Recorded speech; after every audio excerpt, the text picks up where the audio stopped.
Oh, who's this? Hello. Hi. I can't do it. That's good, man. My Homestar is not great, and man, no one's is.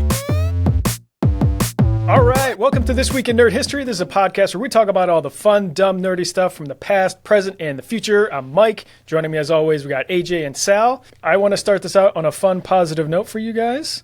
Something that I found that was disturbing. So, I found this on Gamerant's IG page. I had it on my phone for like a while, and I keep fucking forgetting to talk about it. Just to read what it says from a 1996 Super Mario 64 manga.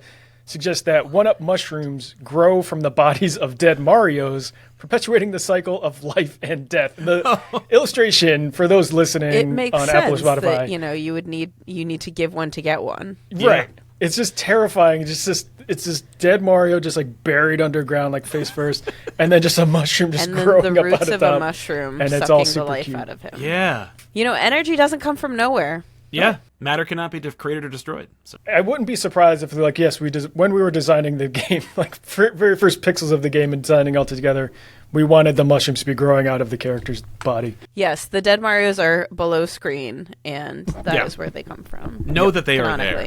Yeah, yes. Exactly. It's like the, there's an animation, and I don't know if it's actually in the video game animation, but I know the pre-video game animation for Mario making Yoshi put his tongue out. He's punching him. He's donkey punching him. Yep. And it's like, why would you do that? It's so unnecessarily mean. Yeah, it's so cruel. You Yeah. already have to sacrifice him to get to a higher jump. Like, why do you have to also beat him?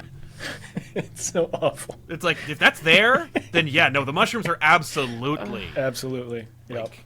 So expect a Dorkly bit in like a month, straight from that. That is just, one-to-one. Some people wonder where inspiration comes from. Right there. Yep, there you go. 90s manga.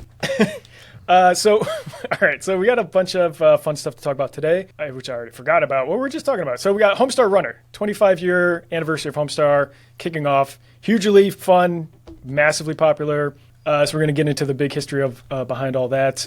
Sal's going to do a comic breakdown for us, which I'm super excited about. Some other kind of mishmashy news here that I wanted to get through. One, which I'm excited about, is Arcane. It was 2 seasons and done. Still, I'm rewatching the seasons now. It's still like my favorite thing to watch right now. League of Legends, they are doing 3 more spin-off shows for that. One has already been in development for like a year, and I believe they're all going to be on Netflix. But so it's all kind of in that League of Legends world. There's probably, I think the way they left off season 2 for Arcane, some of the characters will be like probably crossed over into those other worlds and stuff like that. So super excited about that. The other one that I'm excited about, I don't know so much about you guys, is Common Side Effects, which comes out February 2nd on Adult Swim and then like the next day on Max. But for those who may not know what the show is about, it's this guy Marshall who discovered like a mushroom that can heal almost anything, and now like the DEA, big pharma, CEOs and stuff all want to try to stop him. So, but the thing that I'm excited about is just the people behind it. One, it's created by Joe Bennett and Steve. I'm probably mispronouncing it. It's Healy, but Joe created Scavenger's Reign, which is one of my other favorite animated shows in recent time. And Steve was a writer for 30 Rock, The Office, Veep, and American Dad. So like it's a lot of like shows that I like and, creative visions and stuff that I like coming through. And then it's also the EPs are Mike Judge, Greg Daniels, and Dustin Davis. So like big team behind it. So I'm excited about it, but I know that you guys are like, great, I am not going to watch it. It's hard to go into a show that is immediately talking about big pharma and drugs, and it's like literally called Common Side Effects. It's probably not going to be very uplifting. Granted, 90% of the shit that I watch is like spooko, terrorizing, like awful shit. So I'm probably gonna watch it. But it just, it doesn't give me the warm fuzzies. No, it looks like BoJack Horseman with a particular theme, and I'm like, oh god. No, thank you. I don't. Maybe it's me. I just like those kind of shows. Like, look. I'm sure it'll be a hoot. I mean, the fact that you said that anyone working from like American Dad on, I'm like, okay, because I remember, man, like not to derail it, but American Dad, like I was like, wow, how derivative! What a stupid show. Watched one episode, I'm like, I love this show. It completely supplanted Family Guy in every respect. Absolutely. Yeah. I'm like, okay. I honestly, I heard Mike Judge's voice first, and I was like, oh god, it's just angry Mike Judge being like, idiocracy's real now. Here's my cartoon to I already talked about how government's ruined. How about Big Pharma too? But no, he's not actually a creative force behind it. He's just in it. Okay, cool. That'll be a little less angry. Yeah. When I first watched the trailer, a lot because of the style, but also because of the way it was showing like a lot of old people in the audience, it reminded me of Eggland, which if you haven't seen it, is just the most depressing thing I've ever seen come to animation. It like follows scene. Like this old couple, and like I watched the first episode with my husband, and I was like, why are we doing this? Like this is literally just a preview of the monotony of a day-to-day of like an 80-something-year-old person. It like shows how like this couple like is having their anniversary and they both don't remember it, and then they buy each other like shitty gifts that they exchange at the end of the episode. It's got little bits of like cute things kind of like woven in between, but it is just like first and foremost extremely depressing. I had it on like 1.5 speed. I was just watching it quick because I hadn't heard about it until you sent me the link, and I was just like, I hate this. So I imagine at 1.5 speed it's still extremely slow. Right. Oh my god, the animation and just the visuals of it is so off-putting, and also there is like too much of them eating stuff with very weird movements, like just eating slices of ham. I didn't like it at all. I'm sure it's the desired effect that they wanted, but yep. I kind of want to find out more about it. I knew nothing about it, so if anybody knows more stuff about Eggland, it's on Adult Swim, so I imagine that it's. When I pulled up the pilot on YouTube for Adult Swim, the next recommended video was the Common Side Effects show. Man, tell us what you think of Eggland in the comments. Yeah. Or if you're excited for Common Side Effects. Someone else has to be. Somebody's got to be excited about it. Made. Yeah. Someone's excited. I know. Someone's excited for this stuff. I'm gonna watch it. Yeah. Screw you guys. All right, so we're going to do something a little bit different. Every once in a while, I get a bunch of like spam emails from companies that want to just like promote stuff on the channel or whatever. Like 95% of it is just pure spam, and you can kind of tell right away. And some I can't tell, so I'm just like, I'm not totally sure, so I'll reply back and whatever. And like this one, it took a couple emails before I realized like, oh, this is actually a real thing. So this company, Timex Player, was nice enough to send me this little guy here. You can get it in focus here without it getting all crazy. It looks kind of like a little Game Boy. Yeah, so it's just like a little Game Boy. It's just a little mini player emulator. It's called the Trimui Brick. It's pretty sweet. So they gave me one. This isn't like a paid ad thing. So I don't want to like make this like, we're not making any money off it, but they were nice enough to send me one, which is awesome. So I appreciate that. And they asked me to like do to test it out and stuff and give a review and everything like that. So I do like this thing a lot. For somebody who runs a whole channel about playing video games, I don't actually play a lot of video games anymore because I just don't have a time. But this thing, like I've been playing it a lot because I can just carry it around. I'll just play like Zelda or something for like 5 minutes. I'm like, that was great. Get out my system or whatever. But it comes with like 1,000 like kind of old school games. And let me just find something here for you. So like it's got all these different like systems on here. So it's got like Atari, Neo Geo, Game Boy Advance, Color, N64, PlayStation, Dreamcast. I thought there'd be more like Nintendo games on here, like classic NES, but there wasn't like a setup for it. But I think I can just download some emulated games and upload it onto there. I think I got to do it on a Windows one. I'm on a Mac and it wasn't working right. But anyway, it's like full color. The speakers are like a little bit janky, but whatever. I'm not like blasting it, so it's fine. But it's got like a little headphone jack there anyway, so I'm pretty good. And then it's got Bluetooth, but I didn't test that out, but it's got the option for Bluetooth. It's got USB-C on the bottom for like connecting to your computer and stuff. And then it's got these little like triggers on the back and it comes with 2 other options that you can like pop these off, and they come with like different like edges on them for cool. like preference. These are the ones that just came with it. They work fine for me. The screen is 3.2 inches. It's 1024 by 768 resolution. So the screen clarity is great. And I was playing 2 seconds of Crazy Taxi the other night. I was like, I don't remember. I forgot how annoying that game can be sometimes. I was like, fuck, man, I missed like 3 fares. But it's cool. It's like, for me, it's a little bit small. I don't have giant hands, but like this thing's like a little bit small. My thumbs get like catch on fire after like a few minutes, but like still, for what I was saying before, like it's pretty cool, and it's between like $50 and $70. I think there's various models and whatever in this size. So like if you're just, again, we're not getting paid for this. So I don't make this like a whole thing, but like I like this thing, and I would recommend, like if someone else was looking for like a little emulator thing to carry around if you're traveling or whatever, like I would tell them about this thing. It's pretty cool. So sounds like something good for the kids, maybe. Yeah, I was gonna say too, AJ, if you wanted to borrow this, get them into the old school games. Exactly, and it's got literally thousands of ones. I was messing around with it, and there's like there's like Japanese and foreign versions of games or whatever. I got into one. It was just like full on Japanese. I'm like, I don't know what any of this is. So I was just like, how do I get back on it?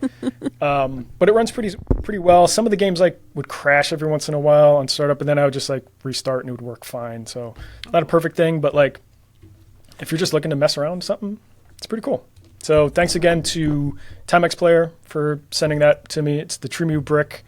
So if you're looking for something like that, check it out.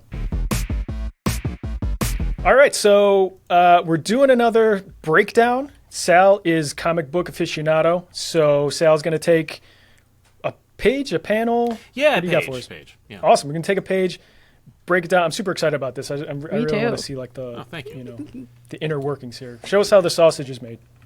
That's gross. Sure. Yeah, Sal, absolutely. that's gross. All right. So gross. Yeah, I'm Italian. I make it in the sausage. Here we go.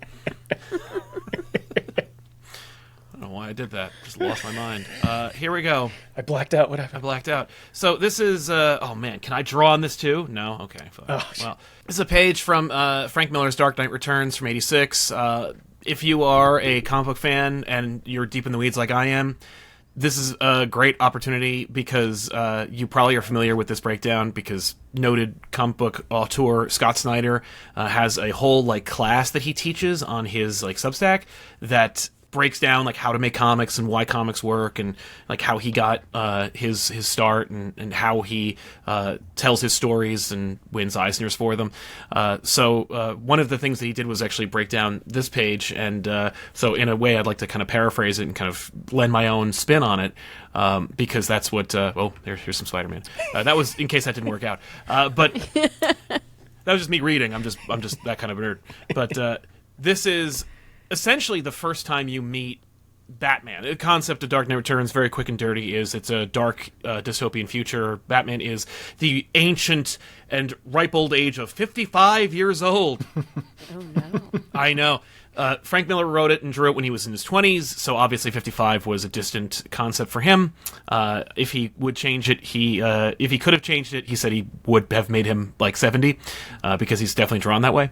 But yeah, so older Batman here. Bruce Wayne has retired. Basically, Robin died, and he's like, I'm out. So he quit being Batman, and Gotham falls into entropy and crime.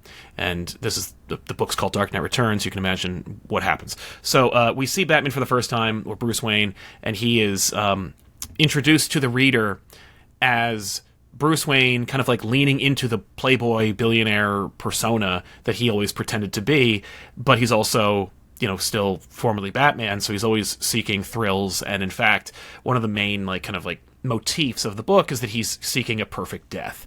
And so in this page breakdown, we see him racing his own sports car. He's in this kind of this race, and it's gotten really, as you can tell, intense, and as the page conveys, and of course this is one of those rare instances where the artist is also the writer, so Miller is putting everything he is and wants to say on this page.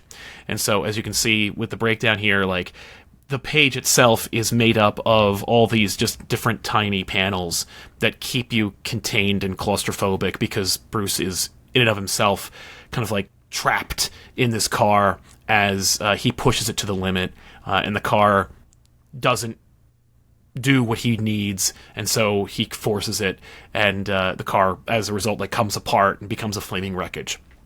And of course, that's fun and exciting and all that stuff, but when you get down to like what Dark Knight Returns is about, it's about an old man who returns to the thing that made him useful and young, and how the world responds to that, and even going so far as to like telegraph what this story is, like what actually happens in the story, like when Batman or Bruce Wayne becomes Batman again. It is not easy, and it's not sunshine and rainbows, and it is hard, and he does go through like kind of like a destruction and metamorphosis, and as you can see here, like the car kind of conveys like this whole sequence of him driving and destroying his own car is also him kind of like going through what he will eventually go through in the story itself. But just looking at the art itself, like you can see like, just the intensity and the the veracity of everything that's going on, and how like this is kind of your indication of like what kind of a driven lunatic Bruce Wayne is, and what obstacles he has faced, and what he's trying to kind of like recapture now that he's no longer Batman and not like punching criminals in the darkness again. And so the whole sequence is basically just Bruce drives a car, the car blows up, and he says to himself at the end, this would be a good death, but not good enough. And the car explodes, and the news reports that Bruce is fine. Like, the car is ruined, he does win the race, but he miraculously gets out of it. Which, if you actually compare this to what actually happens in the entire miniseries of Dark Knight Returns, this is essentially his entire journey. Is like, he is dissatisfied, he forces Batman to become something else, and when he does, the whole infrastructure falls apart and everything explodes. And even this moment where he says, like, I stare straight into the sun, or the eye of the sun, and it would be a good death, but not good enough. It's literally the last line of the entire series, is this would be a good death, but not good enough. Actually, the last line is, it'll be a good life, good enough. And you're like, oh, okay. But, he's seeking a good death, and so in the end of the story, like, he fights Superman. It's one of the most like kind of like memorable parts of the whole story. Is like, and it's actually what telegraphed like the animosity between Batman and Superman that would be pervasive in our culture from this book's publication until Zack Snyder's movie. Like, literally, from this point of Batman fighting Superman, like, that concept in '86 was like, but they're friends. Like, it's just so what? And Snyder himself, when he gave his breakdown, he talks about how like Superman is powered by the sun. There's actually a whole sequence in Dark Knight Returns where like Superman is hit by a nuclear weapon, and he like uses the solar energy of the plant life around him to reconstitute himself. Superman is represented by the sun. Batman in this one page sequence saying he's staring straight into the eye of the sun and facing death is them telegraphing that one day he will, in this book, fight Superman, and that could be the death he's seeking. But even then, it's not good enough. And even though it appears he dies, because that's the whole ending of the story, spoilers for this iconic masterpiece from 40 years ago, but he seemingly dies in Superman's arms and then cheats death one more time. And it's like, that's this whole, all of that is in this like very crowded page that in today's world you would never see, unless you were either doing an homage or trying something probably in like indie comics or at least in your own kind of like self-published stuff. Like, you don't see this kind of page crowding today. It's a lot less compressed, but you can see how like the art is deliberate in its like, we get these close shots of Bruce. When Bruce goes through the like transformation of the car, we lose more of his own face. We get more of his like silhouette. Even the helmet that he's wearing in the suit is evocative of the Batman imagery. So like, there's a lot of symbolism and imagery and metaphor that you could actually infuse into your book, and not just have it be like, oh, it's a big fight where Spider-Man punches Carnage. Like, oh no, not knocking that, by the way. It's awesome to see that stuff. But sometimes comics can tell a story in the story that they're telling. And it gives you an opportunity to kind of like reread the book and get another bite of the apple. Right. But yeah, so that's kind of like this kind of demonstration, and obviously, every convention is on display here. You have you're playing with like panel layout and character design, and these little like these bottom 3 boxes here are meant to evoke the television screen. Yeah. Throughout Dark Knight Returns, the television is a running kind of like Greek chorus throughout the story that commentate on the goings-on and kind of giving a pulse read about what the like rest of the world thinks about what's going on in this story that you are like more privy to, because you're following Batman and you're reading a piece of fiction. Miller also, of course, like just loves that convention. It's a narrative device that he uses, and you'll see it throughout his work. And that's just a page that has no Batman in it. This whole book is just that. It's just full of panels like this. But you'd think, oh, well, this probably looks like. I mean, it reminds me of like a newspaper strip where it's like. I was about to say, yeah. Right, and it's like, but nothing could be further from the truth. Some of the most iconic pieces of art from this story are full page splashes of like Batman riding a horse, which of course represents like the classic American hero on horseback, the cowboy or whatever. So there's the whole book is just chock full of like tropes and conventions and then breaking them. It's the best kind of literary fiction where it's like, let's show you I know the rules so that I can break them. Yeah. So that's really fun. And then, of course, you got, like, your more standard... and when I say standard, I still mean, like, effective and successful opportunities like this guy here, Gil Kane, who drew The Night Gwen Stacy Died, which we actually parodied on the previous episode. But as you can see, like, this is the whole sequence where Spider-Man's girlfriend Gwen dies, and Kane... This is a double-page splash. I couldn't get them separate, so forgive the crudity of this demonstration. But imagine that the big action pose that Spider-Man has isn't there. We're only focusing on this area here. Mm-hmm. But you can see, like, just in the storytelling structure here, like, Kane is trying to show you, like, the teenage girl falls off a bridge and dies. Horrifying. How do we sell that to an audience that probably is under the age of 13? We demonstrate the big, the height and the size or scale of the Brooklyn Bridge.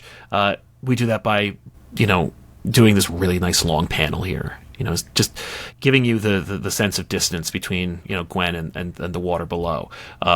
The frenetic demonstration of Spider-Man's webbing, which sometimes is a little more detailed, but this is a time when Spider-Man's webbing was just a couple of lines and some scribbles. But even that helps to demonstrate the desperation that he's feeling in this moment where he's trying to reach out to her and grab her. And of course, the other thing is that, like, who is the focus of every single panel in this thing? Practically, it's Gwen. It's just you making sure that you know who the subject is and how she is the focus, or she should be the focus of this entire ordeal. Even so much as, like, Spider-Man thinks he saved her, but in fact has snapped her neck, and that's another deep, scary thing that happens in the story. Yeah. Green Goblin knocks her off, and for the next 60 years, people are going to go, Green Goblin killed Gwen Stacy, but really, Spider-Man webs her here, and you can see that they put a little snap right there of her neck. So 6 and 1. But Spider-Man is, like, still quipping to himself about how successful he is while he's dragging her dead corpse up the side of the building, and you're kind of like, and she's the focus. Like, he's still saying he's still talking, stream of consciousness like I am right now, but, like, she is, like, the focus of this moment where you're just left with the gravity and the horror of this sequence. And, of course, I think it's deliberate that Kane used, like, longer panels to demonstrate that, like, that's where the action is. It's in a really high up location and stuff like that. So that's, these are ways that we can break down and look at, like, comic book anatomy and focus on, like, where these ideas are best effective and stuff like that. Yeah, thanks for doing that. I mean, no problem. Two very, very different approaches to it. Like the Frank Miller one, like when you first put that on screen, my first, like, thought of it, I was like, oh, this is like an early thumbnail of, like, what the layout's going to be. He's just kind of getting his thoughts out. But then when you're saying, like, that's the book, like, that's what came out. I'm like, that's awesome. Right, and it's also like it. I mean, it's so cinematic, and I think it's why like comics lend themselves to adaptation because, like, you know, storyboards are essentially just a less fleshed out comic book in their own right because they're explaining like what sequences are, and you know, you could get lost in that kind of comparison, but Miller has always infused like a sense of cinematic quality to his work, endlessly, you know, ripe for analysis from his Daredevil work, which he didn't even draw. Like, I'm thinking of Mazzucchelli, the guy who worked with him on Daredevil Born Again. Spectacular sequence, which I could pull up if I were able to rub my tummy and pat my head at the same time. But there's a great sequence where like Daredevil's kind of like pushed to the brink, and it's this very grounded story about like, you know, Daredevil kind of like in the mud, getting his life destroyed by the Kingpin, and then kind of like the last fight is, or rather the last straw is like him fighting this kind of like agent or this mistake from the U.S. government called Nuke, and he's fighting Nuke in the streets, and like then the Avengers show up. And the sequence that showcases the Avengers in this moment is like so cinematic and cool, and also so demonstrably not Daredevil, because like Matt is like just this, you know, poor schlub in the streets just trying to like make it work, and these guys are like, for lack of a better term, gods.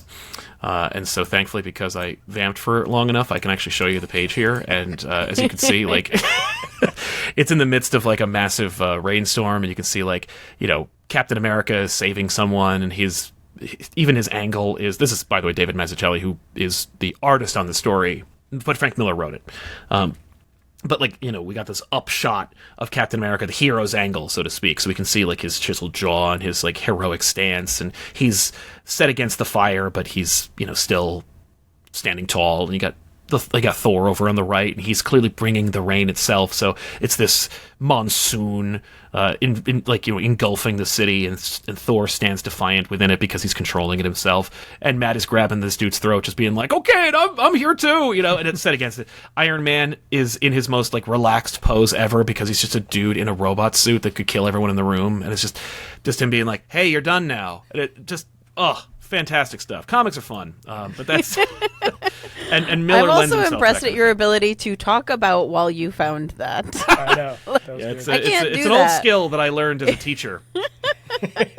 Where I was like, "Oh, did I grade your assignment? I mean, I could tell you all kinds of things about assignments and grading, and whether or not you deserve the grade that you got. But I can tell you that your grade is in the system, and you don't have to worry about it anymore." But yeah. Thanks for doing that breakdown. That was, I love no problem. Yeah, Thanks for having me. I could listen to that like all day long. No, thanks. That little snap on Gwen Stacy's. Oh yeah, no. There, I opted to not make that part of the Mad Libs out of respect. I was like, that feels a little bit bad if I did. We could add a toot there. Yeah. Toot. Right? Like fart. I know. Yeah. I definitely would have said, "Oh, we need a sound effect." Oh, fart. Immediately. Yeah. When it is like a writer and an artist like team up, like, I guess if you want to speak to like when you're doing Terminator, you know, like, is there conversations beforehand, or like, you know, kind of a creative kickoff kind of thing? Absolutely. Oh, when it comes to like when you're teaming a writer and an artist, I mean, like, ideally, you work together ahead of time and you plan out things. But in my case, like, I've self-published probably, like, I've worked with probably over like 15 different artists in my time, and self-published at least like 6 or 7 different books that no one will ever read. And so I've had a lot of like interesting interactions and experiences with like different styles of artists, comic book artists, and I can tell you that like they've all been rewarding and fun, or at the very least, I've learned a lot from any of those negative experiences, which are few and far between. But you know, the most important thing to remember if you are like a writer like teamed up with an artist is that like once you could write whatever you want, you could have your whole script, outline, plot, pitch, and that's yours until it gets to the artist, and then you are collaborators. Then that artist is the storyteller too, and that artist has something else, a greater responsibility, which is not just demonstrating what's on the page, but also interpreting it and adding their creative concepts to it. In my case, I wrote up, it was a backup that was 10 pages for Terminator.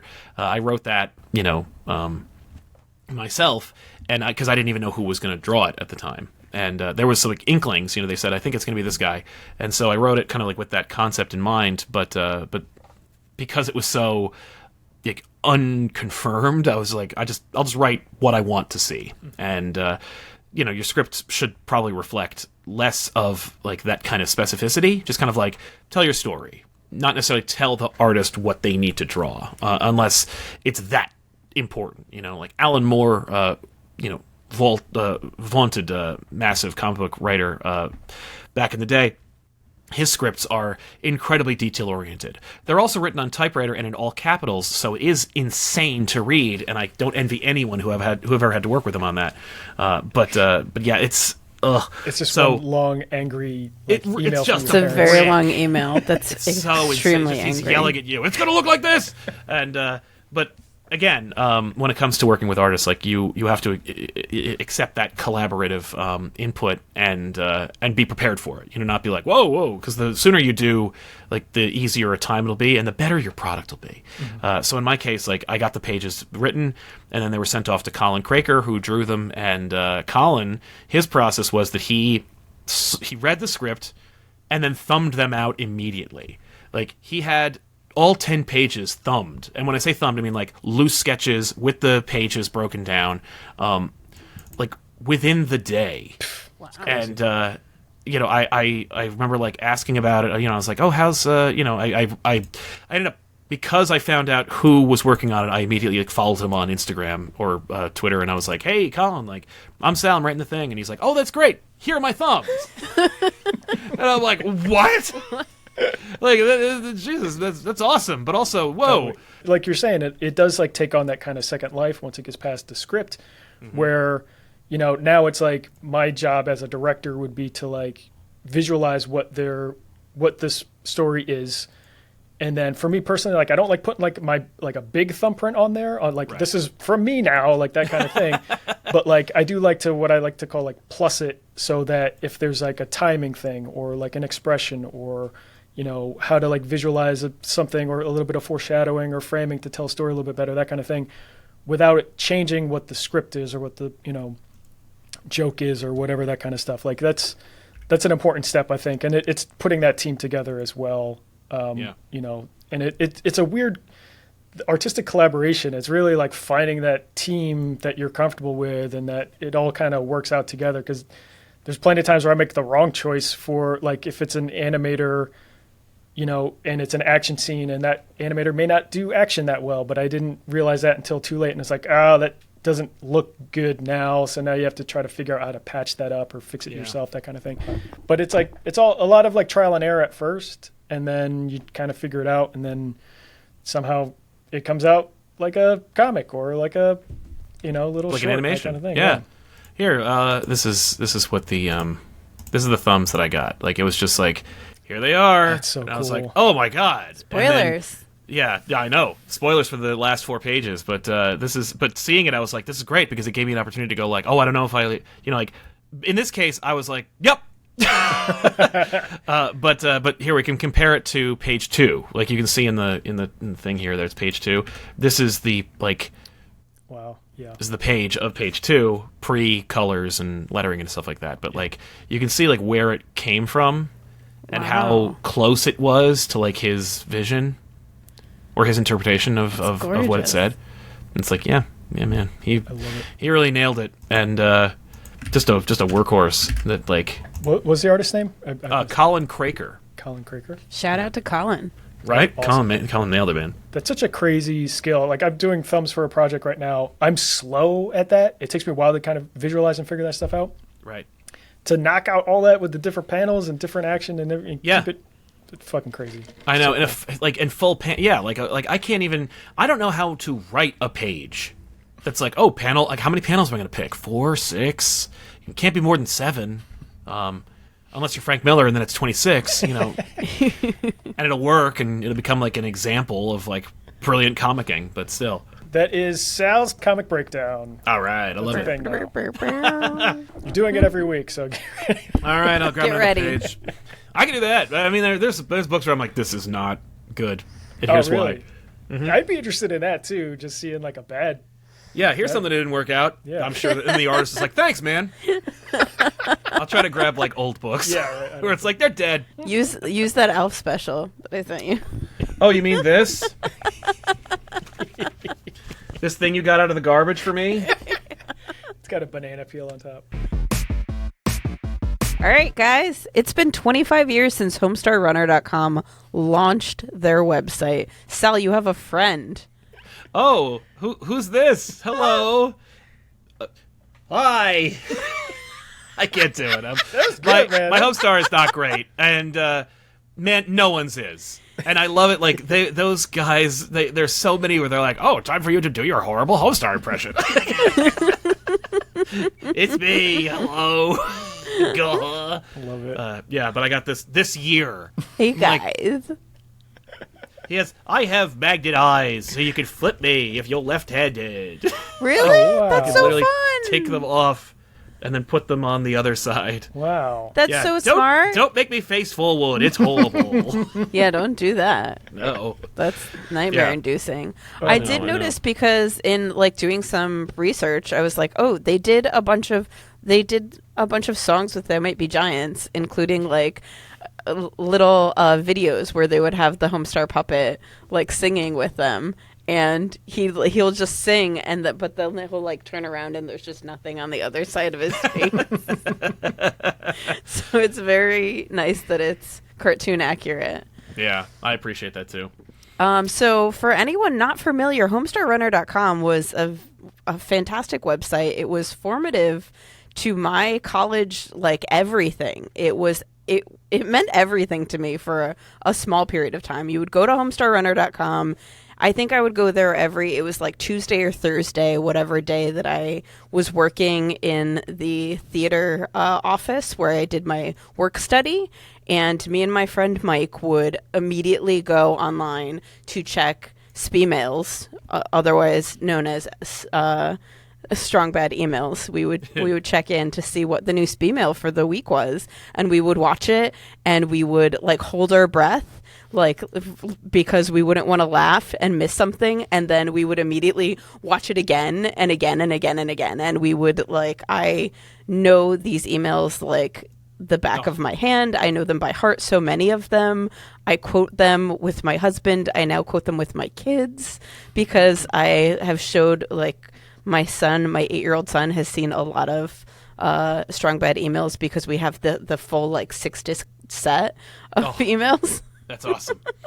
But to give a little bit of history, the brothers Chaps, as they're sometimes called, Mike and Matt Chapman, started HomestarRunner.com in the year 2000 on January 1st, and it got so big that within 3 years they were getting as many as 1,000 emails a day and 1 million hits a month. It was insane. They kept this site running with no ads for the entirety of its run.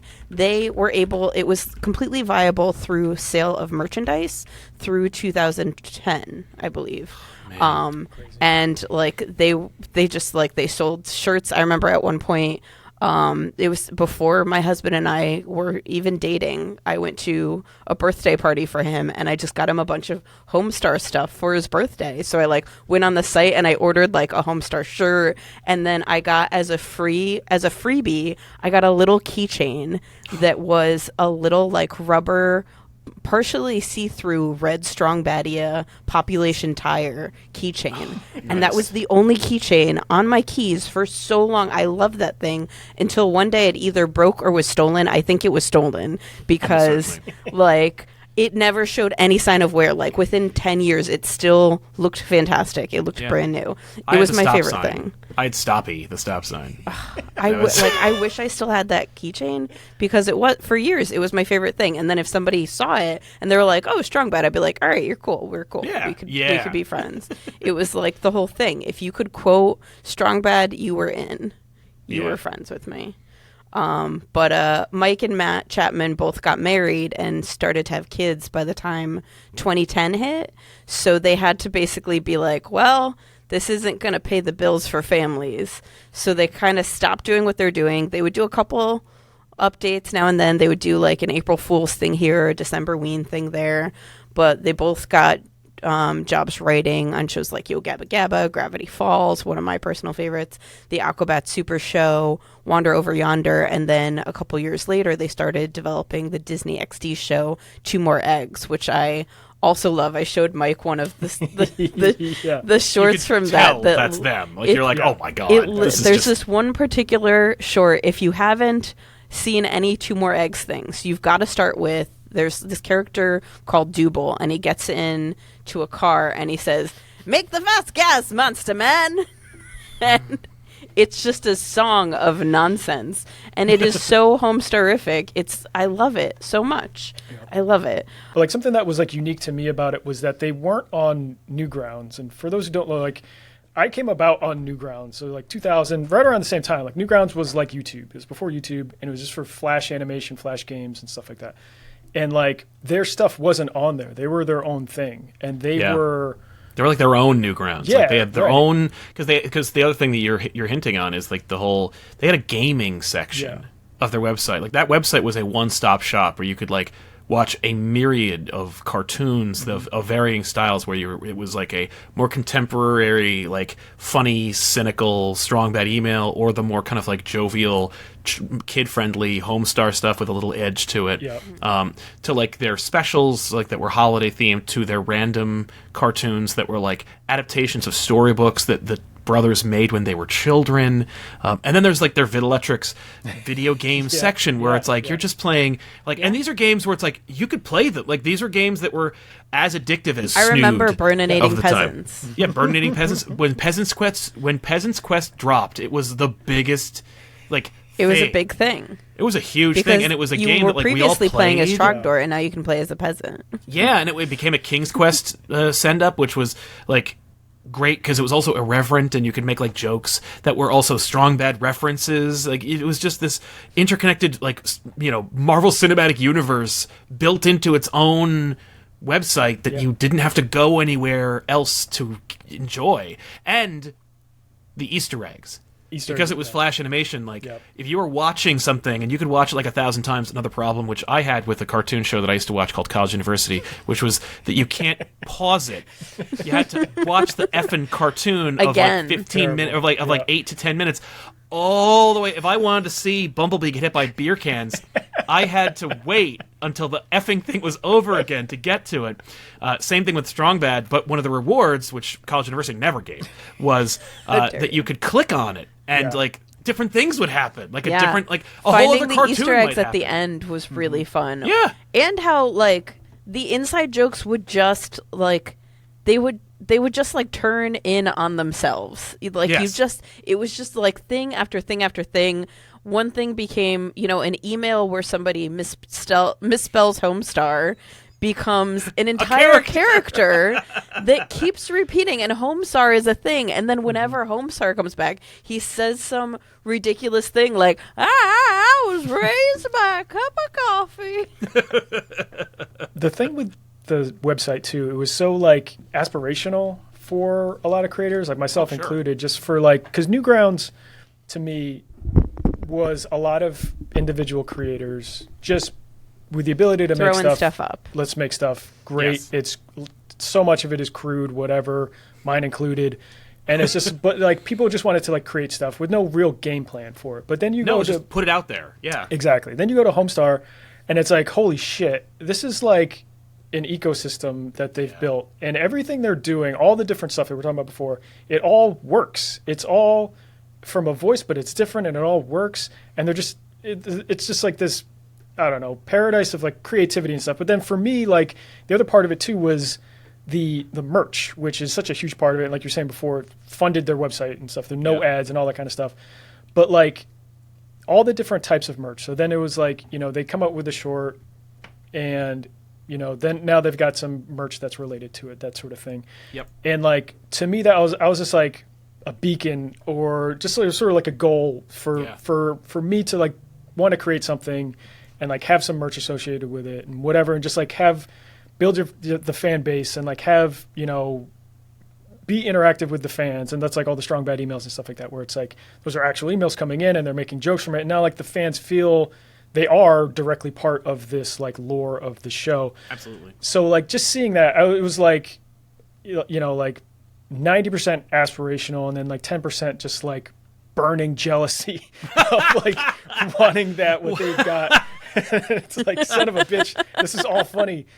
And they make it look effortless. Like it was like because it consistently. That's the thing. Is like they were putting out new things every week. Every week whether you it get was a new an thing. email or like they would do like marzipans. Like the marzipan the answering machine. Those were audio and very rarely had like a video component to it. Yeah. So those were like an easy drop. But like sometimes they'd put out a new short, sometimes they'd put out a new game. Like they were consistently putting out new content always. Oh my God. That was the thing too. Just rewatching some of those ones earlier today. I was like, God, the Flash in here. It's like so perfectly basic in the best way. It is no fucking knock. It's a perfect style for it. But I was like, they do everything as like simple as possible. They're not trying. There's like, you can see obviously from like the bigger redesign of like Homestar and some of the characters like early on when it started to do more Flash stuff. But like as it goes, there's like a couple more custom leg poses and things like that for Homestar. But like really they kept it simple. And like you could see just from like working in Flash for so long, like they're just doing just enough stuff to make it simple to animate and have it look cute and unique at the same time. I'm glad they didn't continue to like evolve and make things more complicated than it needed to be, because that was so much of like the heart of it.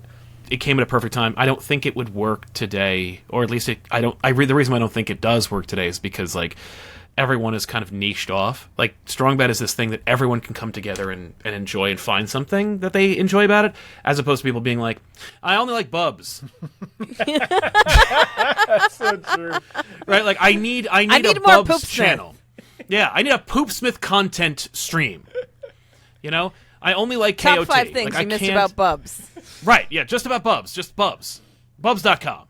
And it's like, that's not, like, that is how people...